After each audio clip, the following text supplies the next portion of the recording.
السلام علیکم ورحمۃ اللہ وبرکاتہ۔ ناظرین، آپ دیکھ رہے ہیں تاریخی مقامات سیریز کی ایپیسوڈ 4۔ ناظرین، آج کی ایپیسوڈ میں ہم بات کرنے والے ہیں قلعہ لاہور کی۔ ناظرین، قلعہ لاہور، جسے شاہی قلعہ بھی کہا جاتا ہے، پاکستان کے صوبہ پنجاب کے تاریخی شہر لاہور کے شمال مغربی کونے پر واقع ہے۔ اس قلعہ کی تعمیر زمانہ قدیم سے جا ملتی ہے۔ ناظرین، یقین سے تو نہیں کہا جا سکتا کہ شاہی قلعہ لاہور کی بنیاد کس نے اور کب رکھی۔ یہ قلعہ اپنے اندر بے شمار تاریخی حقائق چھپائے برصغیر ہندوستان کے حکمرانوں کی عظمت کا خاموش شاہد بنا کھڑا ہے۔ ناظرین، 1959 میں محکمہ آثار قدیمہ نے دیوان عام کے سامنے کھدائی کروائی، جس میں 1025 عیسوی کے محمود غزنوی کے دور کا سونے کا سکہ ملا تھا، جس سے پتہ چلتا ہے کہ یہاں پر محمود غزنوی کے لاہور فتح کرنے سے پہلے بھی 1021 عیسوی میں آبادی موجود تھی۔ ناظرین، تاریخ دانوں کے مطابق اس قلعہ کی نشانیاں شہاب الدین غوری کے دور سے بھی ملتی ہیں، جب اس نے 1180 سے 1186 کے دوران لاہور پر حملے کیے۔ ناظرین، آپ دیکھ رہے ہیں ٹروتھ ہسٹری چینل۔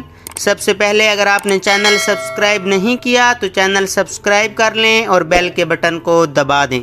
ناظرین، شاہی قلعہ کے حوالے سے مختلف ادوار کا یوں احاطہ کیا جا سکتا ہے۔ 1241 میں منگولوں کے ہاتھوں یہ قلعہ تباہ ہوا اور 1267 میں سلطان غیاث الدین بلبن نے اسے دوبارہ تعمیر کروایا۔ 1398 میں امیر تیمور کے فوجیوں نے اسے تباہ کیا اور 1421 میں سلطان مبارک شاہ نے مٹی سے اس قلعہ کو پھر تعمیر کروایا۔ ناظرین، اس کے فوراً بعد کھوکھروں کے سردار شیخا کھوکھر نے قلعے پر حملہ کر کے اسے کافی نقصان پہنچایا اور 1432 میں کابل کے شیخ علی نے قلعے پر قبضہ کر لیا اور اس نے شیخا کھوکھر کے تسلط کے دوران پہنچنے والے نقصان کا ازالہ کرتے ہوئے اس کی مرمت کروائی۔ ناظرین، 1566 میں مغل بادشاہ اکبر نے شاہی قلعہ کی پرانی بنیادوں پر پکی اینٹوں سے اسے دوبارہ تعمیر کروایا اور اس کو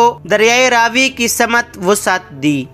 اکبر بادشاہ نے دولت قدا خاص و عام بھی تعمیر کروایا، جو کہ جھروکا درشن کے نام سے مشہور ہے۔ اس کے علاوہ مسجد دروازہ بھی تعمیر کروایا۔ 1618 عیسوی کو جہانگیر بادشاہ نے دولت قدا جہانگیر تعمیر کروایا۔ ناظرین، اس کے بعد 1631 میں شاہ جہاں نے خوبصورت اور پرکشش شیش محل بنوایا اور 1633 میں شاہ جہاں نے خوابگاہ، حمام اور موتی مسجد تعمیر کروائی، جبکہ 1645 میں شاہ جہاں نے ہی دیوان خاص تعمیر کروایا۔ ناظرین، اورنگزیب عالمگیر نے جب بادشاہی مسجد بنوائی تو مسجد کے بالمقابل شاہی قلعہ کا مرکزی اور عظیم الشان دروازہ 1674 میں بنوایا، جسے عالمگیری دروازہ کہا جاتا ہے۔ مہاراجہ رنجیت سنگھ نے اپنے دور حکومت میں حویلی مائی جندہ اور بارادری راجہ دہان سنگھ تعمیر کروائی۔ ناظرین، 1846 میں مکیں برطانوی تسلط کے بعد انگریزوں نے قلعے میں کئی تبدیلیاں کیں۔ انہوں نے قلعہ کی جنوبی فصیل کو منہدم کر دیا اور اس کی مضبوط قلعے کی حیثیت کو ختم کر کے 1927 کو یہ قلعہ محکمہ آثار قدیمہ کے سپرد کر دیا۔ ناظرین، قلعہ لاہور 2 حصوں میں تقسیم ہے۔ پہلا حصہ منتظم جو تمام داخلی راستوں سے بخوبی جڑا ہوا ہے، جبکہ دوسرا حصہ نجی و خفیہ رہائش گاہوں پر مشتمل ہے، جو کہ شمالی سمت میں صحن اور دالانوں میں پھیلی ہوئی ہیں، جن تک رسائی کے لیے ہاتھی دروازہ استعمال ہوتا تھا۔ اس میں شیش محل، وسیع آرام دہ کمرے اور چھوٹے باغیچے موجود ہیں۔ ناظرین، یہ قلعہ مغلیہ فن تعمیر و روایت کا نہایت شاندار نمونہ ہے۔ 1981 میں یونیسکو نے اسے عالمی ثقافتی ورثہ قرار دیا۔ ناظرین، مہاراجہ رنجیت سنگھ کے دور اور اس کی وفات کے بعد سکھ سلطنت کے وارثوں میں تخت نشینی کے لیے زبردست لڑائیاں ہوئیں، جس کے دوران شاہی قلعہ کو شدید نقصان پہنچا۔ انگریزوں نے بھی اپنی ضروریات کے مطابق بہت سی تاریخی عمارتوں کو فوجی بیرکوں میں تبدیل کر دیا۔ شاہی باورچی خانے کو پولیس کی تفتیشی دفتر اور بدنام زمانہ جیل میں تبدیل کر دیا گیا۔ دیوان عام کی جگہ فوجی ہسپتال بنا دیا گیا۔ انگریز سپاہیوں نے سنگ مرمر کی خوبصورت عمارت میں سے قیمتی پتھر نکال کر فروخت کر دیے۔ ناظرین، اس کے بعد 1927 کے بعد محکمہ آثار قدیمہ نے اس کی بحالی کا کام شروع کیا اور اس کی اصل شکل و صورت کو بحال کیا۔ شاہی قلعہ کے ارد گرد ایک اونچی فصیل ہے جس کے 3 بڑے دروازے ہیں۔ شمال مغربی دروازے سے بادشاہ اور بیگمات ہاتھی پر سوار ہو کر گزرتے تھے۔ دیوان عام کا شمار قلعہ کی قدیم عمارات میں ہوتا ہے جسے اکبر نے تعمیر کروایا تھا۔ دیوان عام کی چھت ستونوں کے سہارے کھڑی ہے۔ اس میں ایک جھروکا ہے جہاں بیٹھ کر شاہ جہاں رعایا کو اپنا دیدار کروایا کرتا تھا۔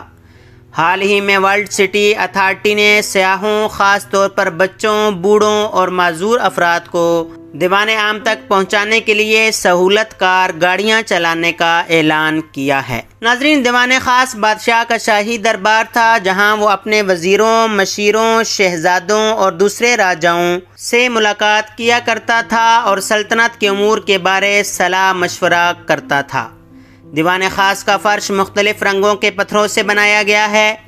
اس کے وسط میں دیدہ زیب پیالہ نما فوارہ نصب کیا گیا ہے۔ اس پر خوبصورت نقش کاری کی گئی ہے۔ دیوان خاص کے اندر صرف امراء اور حکومتی اہلکار ہی بادشاہ کی خدمت میں حاضر ہو سکتے تھے۔ ناظرین، دیوان خاص شاہی ضیافتوں اور غیر ملکی سفیروں کے اعزاز میں دعوتوں کے لیے استعمال ہوتا تھا۔ ناظرین، شاہی قلعہ کی سب سے خوبصورت اور دیدہ زیب عمارت شیش محل ہے جو فن تعمیر اور فن نقاشی کا بہترین نمونہ ہے۔ اس کی چھت اور دیواروں پر مختلف رنگوں کے شیشوں اور پچکاری سے خوبصورتی میں اضافہ کیا گیا ہے۔ اس کی چمک دمک اب بھی آنکھوں کو حیران کر دیتی ہے۔ شیش محل میں ہلکی سی روشنی کی جائے تو دیواریں جھلمل کرنے لگتی ہیں۔ شاہ جہاں نے کثیر رقم خرچ کر کے اسے اپنی ملکہ ممتاز محل کے لیے بڑی محبت سے تعمیر کروایا تھا، لیکن ممتاز کو اس محل میں رہنے کا موقع نہ مل سکا اور وہ 1631 کو جنوبی ہند کے شہر اورنگ آباد میں انتقال کر گئی اور تاج محل میں دفن ہوئی۔ ناظرین، قلعے کے شمالی اور شمال مغربی بیرونی دیوار دنیا کی نادر دیواروں میں سے ایک ہے۔ اس دیوار کی انفرادیت ٹائلوں پر مبنی تصاویر کی خاص ترتیب اور سجاوٹ ہے۔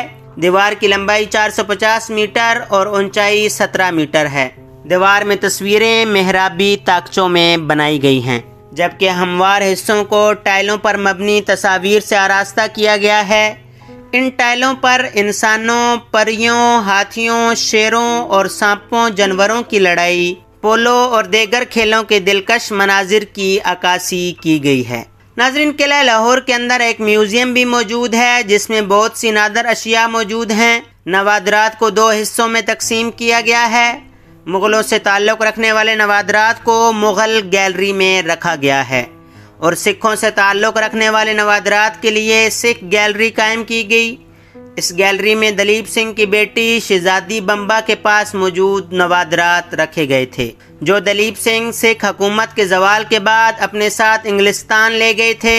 آزادی ہند سے قبل شہزادی نے لاہور میں آ کر رہائش اختیار کر لی تھی۔ ناظرین، شہزادی بمبا کا انتقال 10 مارچ 1957 کو لاہور میں ہوا۔ بعد میں شہزادی کے پاس موجود نوادرات قلعہ لاہور کی سکھ گیلری میں رکھے گئے۔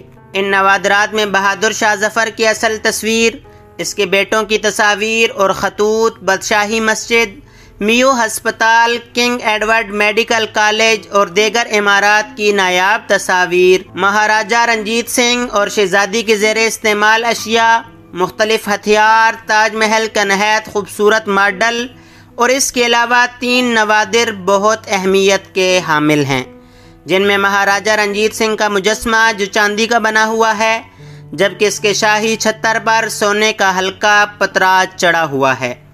مہاراجہ رنجیت سنگھ کے گھوڑے کا ساز و سامان جو ہیروں اور قیمتی نگینوں سے مرصع تھا۔